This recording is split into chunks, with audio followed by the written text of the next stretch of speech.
We've got a different group of guys out there right now. That's what Eric Zier had to say about Georgia's football team, specifically the offense. If you don't know who Eric Zier is, he was the quarterback at Georgia in the early '90s. Threw the ball all over the place under Ray Goff and Wayne McDuffie at the time. And Eric's been around the block for a while. Was a guy that played in the NFL with the Browns and was really, I think, has been an advocate for throwing the ball more.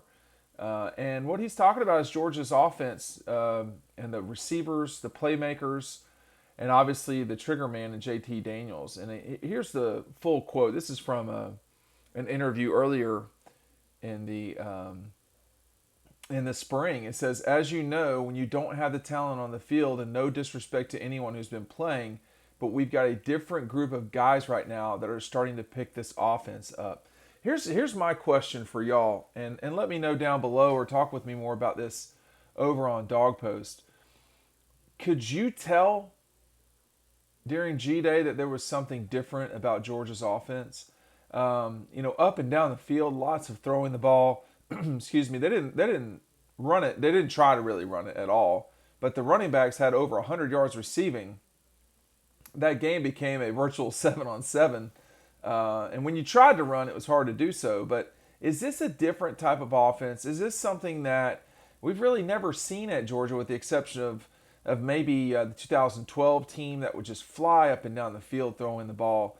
Some of Eric Zier's teams that could fly up and down the field. I mean, even with Matthew Stafford, when you think back at that time, and that's my wheelhouse time. I mean, I've covered Georgia for 20 years, and it was obvious and evident with Matthew that he was going to have to go through some growing pains, a learning curve was happening.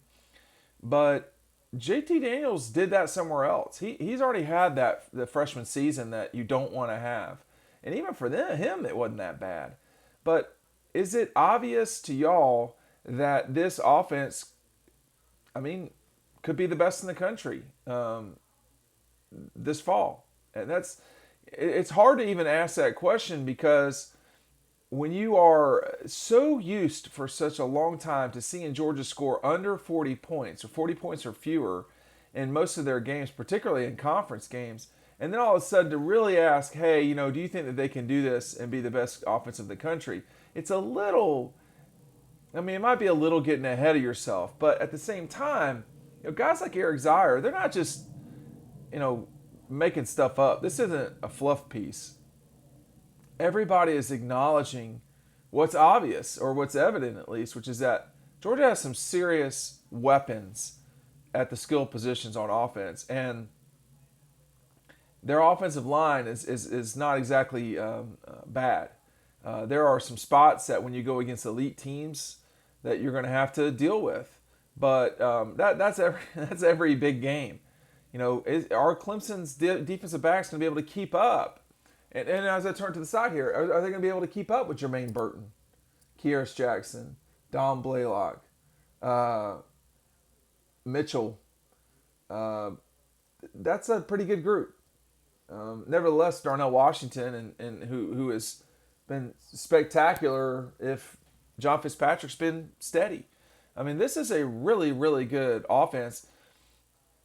Just in the passing game alone, I'm not going to talk about James Cook and Kenny McIntosh, both of whom are complete weapons coming out of the backfield. I mean, just think about that play those plays against Missouri and South Carolina, where James Cook made it look easy scoring touchdowns or making big plays, and Kenny McIntosh's role with James Cook out with his father passing away during the Peach Bowl, and how important those guys were. No linebacker is going to keep up with either of those guys. They might keep up with Zamir, but JT's big thing after the spring game was saying, no one person is going to tackle our skill guys in the open field. Well, then maybe you should get them the ball in the open field as much as possible, and that's what they're trying to do. And that's what Eric is seeing is, you've got an offense that it's been slow motion, and it's been slowed as well by the play of the quarterbacks, plural, over the last couple of years. They have not led to explosion. they have led to game management. And, this is sacrilegious, but in many ways, Stetson gave you even another level that Jake Fromm didn't because he could run the ball. He wasn't as steady throwing it, but they were scoring more in 2020 with Stetson than they were with Jake Fromm at the end in 2019. They needed to change. They needed a playmaker. They needed someone who was a weapon at quarterback to take advantage of the weapons they had on the outsides, and they've got that now. And when you listen to what Eric had to say, which here's a quote: "You look at the last 4 games of the year. I think we started to see what this offense is capable of."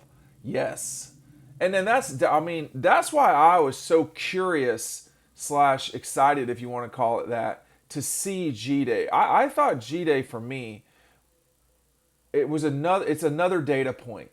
I mean, part of my curiosity was how far along Carson Beck had come. I do not think that was a good day for Carson, and he threw almost 250 yards, not playing well. JT Daniels had I think it was almost 400. I'm going off memory right now. And JT played better, but JT wasn't as good as I think he has the capability of being. The other thing too, I think that's going on here for me at least, is that in sports, you want things when you're playing the opposition to be as easy as possible. If you can get a field goal, just know your guy's not going to miss a field goal kick from 20 or 30 yards. You get to the 30 and you got 3 points. That's easy money. You want to be able to dump it out to the flats and get a first down if you need one on its 2nd and 6, and you got a linebacker who has no business on James Cook. You just get the first down just because of that. Or, pitch and catch 3rd and 10 conversion like you saw for Georgia against Mississippi State, Missouri. I think they had 1 or 2 of those against South Carolina. But just where it's easy. You want easy. And as much easy as possible makes it really difficult for the other team. You want layups. You don't want to sit there and shoot threes if you have to. You want as many cheap and easy points as you can get.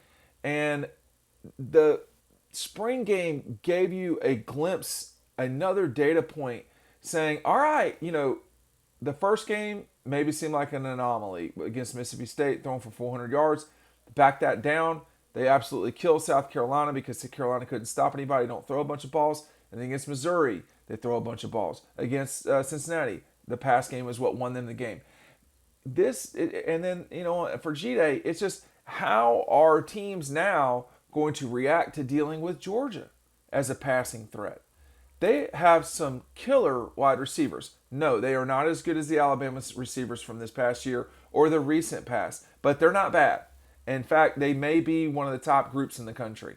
So you lose George at least for the bulk of the season, but you still have some major playmakers at receiver going with a trigger man who's really, been difficult to deal and been difficult to deal with for defenders. The other thing about JT that I'll say is this: he is moving in the pocket about as well as I've seen him since he played college football, because it wasn't always great at USC. Hey, let's talk about this more over on dawgpost.com. You see the link below inside our newsletter. Make sure you join. Let's talk more on the website, dawgpost.com.